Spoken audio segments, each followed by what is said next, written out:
Vamos aqui sentar na nossa mesa de café, nossa convidada especial já está por aqui. Muito bom dia, doutora Kelly, seja bem-vinda. Bom dia, Bruna, obrigada. Olha só, nós vamos falar aqui junto com a doutora Kelly sobre um fenômeno que tem acontecido, que é o divórcio cinza ou o divórcio grisalho. Você aí de casa, você já ouviu falar?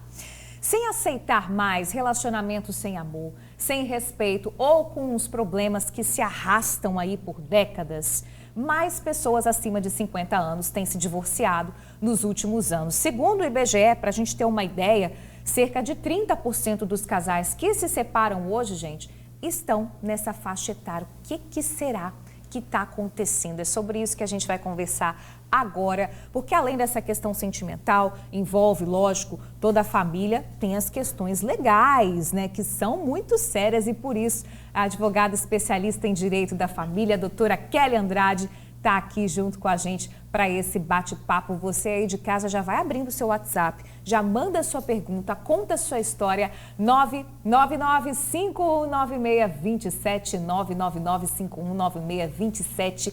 Doutora Kelly, o que está acontecendo? É isso mesmo que a senhora vem observando aí nos atendimentos? Está aumentando o número de pessoas que está se divorciando aí mais tarde? Sim, tanto em nossos escritórios quanto a própria estatística do IBGE, né, comprova que antes o percentual de idosos, né, ou 50 a mais, que divorciavam de 10% e saltou para 30%. Que salto, né? É, considerável.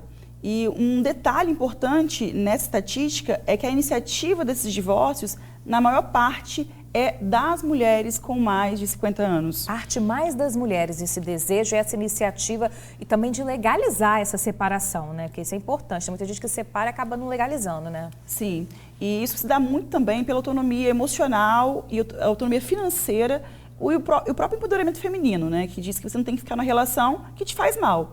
Então, grande parte das mulheres com mais de 50 anos procuram o judiciário a fim de divorciarem de um relacionamento que já não atende mais às suas expectativas. Aí você falou dessa parte financeira, como é que então esses casais, né, já vamos começar aqui nas nossas perguntas, podem evitar problemas financeiros, esses embrólios, né, esses embates nessa idade?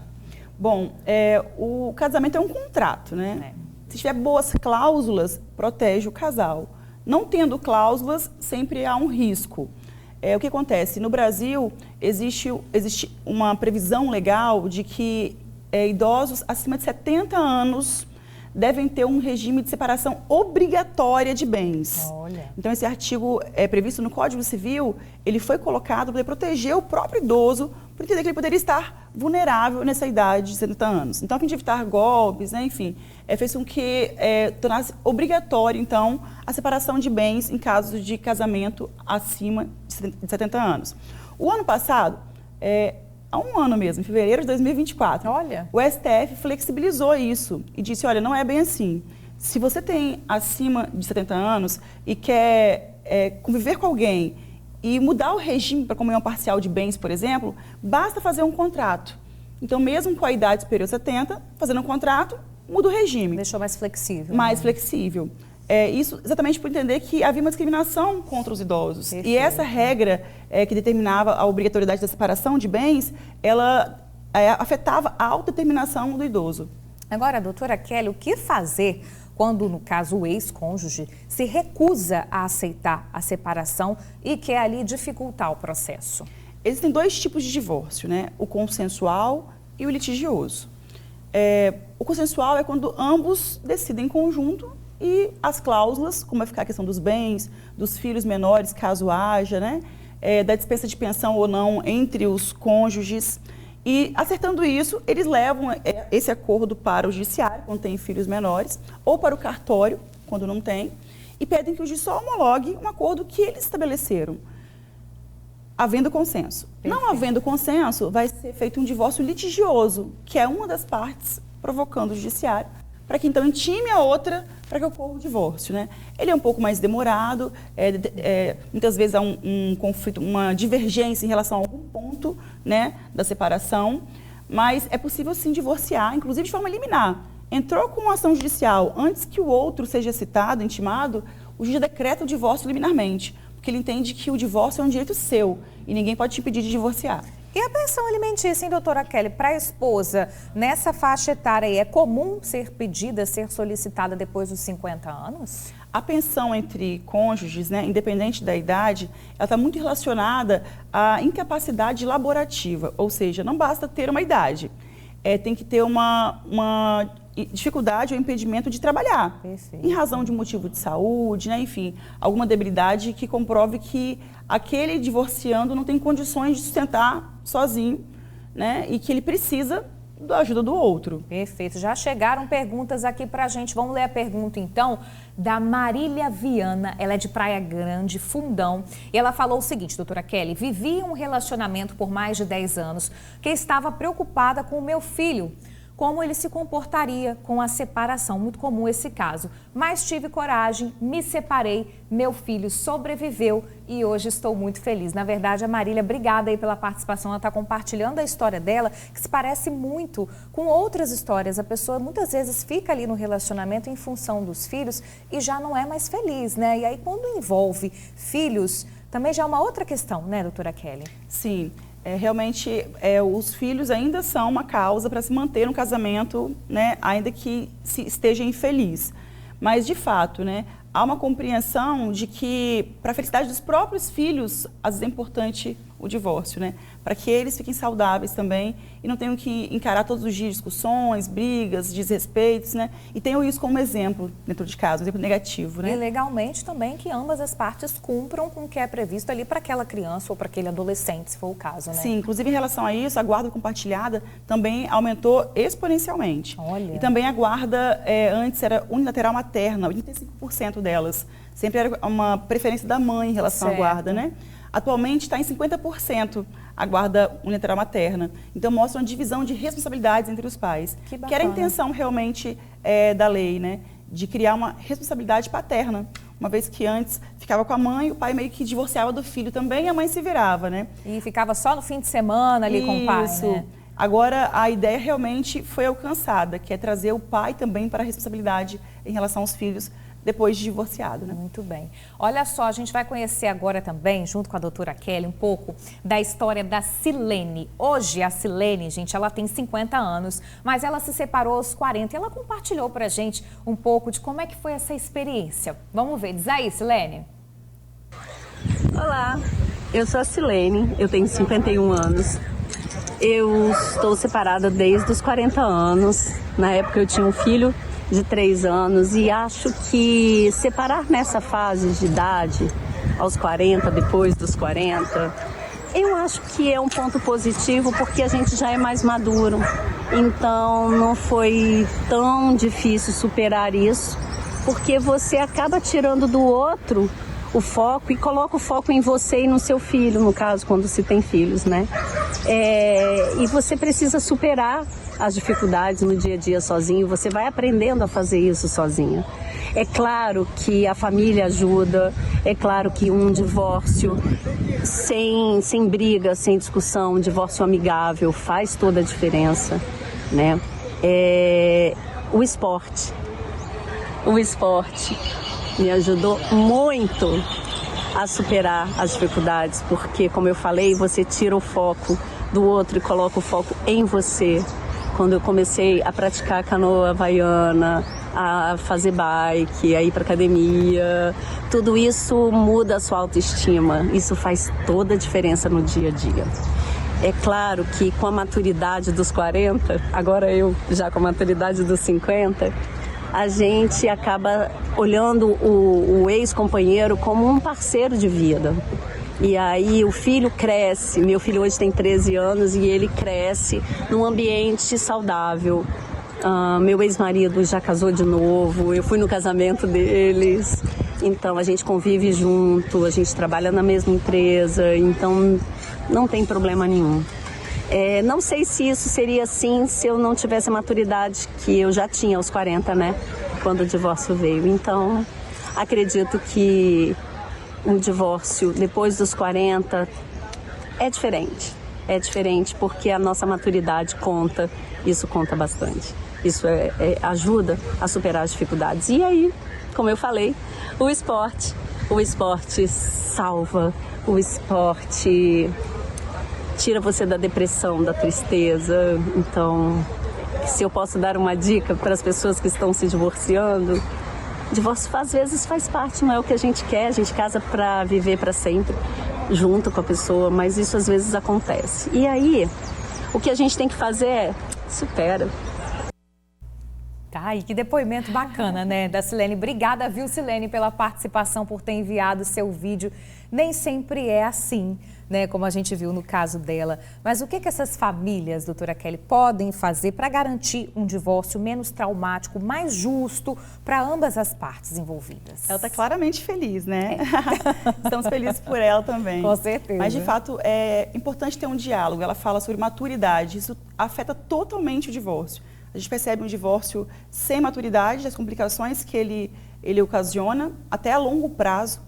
Tem divórcios que geram processos que duram 10, 15, 20 anos. Pois é, vai se arrastando. Então, o divórcio ali, acaba, né? mas continua gerando processos entre as partes, né? Eu tenho casos assim que são, infelizmente, né, recorrentes. Mas tem divórcio com maturidade, em que o casal consegue se entender com o diálogo e resolver suas demandas entre si mesmo, sem precisar de levar isso para o judiciário, né? E isso, com certeza, afeta a própria criação dos filhos. Com certeza. E a vida particular deles, né? Essa paz aí, ela não tem preço. Então, o que a gente sempre aconselha é um profissional especialista que realmente possa intermediar e facilitar o diálogo entre os dois, né? E havendo necessidade também, inclusive, um atendimento terapêutico, né? Sim, para que às eles vezes possam passar por essa fase de forma tranquila e equilibrada. Olha, a Eva Pereira está falando aqui com a gente, mandando mensagem. Obrigada pela participação, Eva. Ela é de Vila Velha, ela falou o seguinte: eu não tive coragem de me separar porque meu marido quer guarda compartilhada. Meu filho cresceu. Eu já posso escolher com quem vai ficar hoje e ele só vive comigo. É isso que ela falou aqui. Então, ela teve esse medo no início de se separar por conta da guarda compartilhada. Isso é muito comum acontecer? As mães, principalmente, né, ficaram com esse receio? Então, esse medo é comum por não entenderem o que é a guarda compartilhada. Muitas pessoas confundem com a guarda alternada, achando que vai dividir uma semana com outra, um dia com outro, um mês com outro. Essa guarda não é aceita, porque ela confunde a cabeça da criança, são duas criações, dois lares diferentes, né? O que é o ideal é que haja um lar de referência.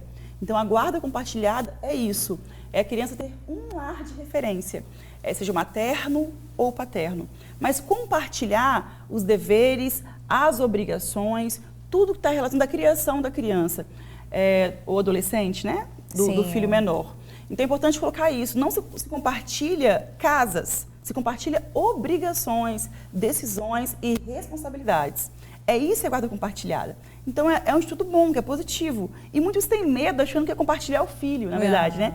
O filho continua compartilhado porque ele é filho dos dois o resto da vida, né? Com certeza. Mas o lar de referência desse filho é um só. E a decisão seria o materno ou paterno. A gente vê que o dinheiro, em muitos casos, é ali o foco do problema nas separações, independentemente da idade, né, doutora? Então, existe alguma recomendação a respeito de testamento ou de herança, nesses casos específicos aí, das separações a partir dos 50 anos? O testamento e a herança estão relacionados ao óbito, né, ao falecimento. No casamento, o que a gente recomenda é fazer um pacto antinupcial ou um contrato entre as partes. Então, sempre que for casar, é importantíssimo ter a assessoria de um advogado para definir qual o melhor regime para você. Tem casos que eu preferi o regime da comunhão parcial, outros vão preferir separação de bens, outros a comunhão universal, enfim, querem cláusulas específicas no pacto antinupcial. Nós tivemos casos recentes de cláusulas domésticas que constavam no pacto antinupcial. Olha! Que estabeleciam, inclusive, para a boa convivência do casal, né? Sobre lavar vasilha, lavar roupa. O que cada um deveria fazer? Como era isso? Está cada dia mais comum colocar nos pactos antinupciais as questões afetas ao relacionamento.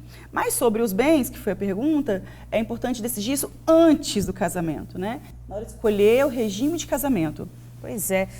E o que acontece com a aposentadoria e com os bens adquiridos ao longo aí desse relacionamento? Que acaba entrando nesse rol também do que a gente acabou de falar. Sim, a depender do regime de casamento, né?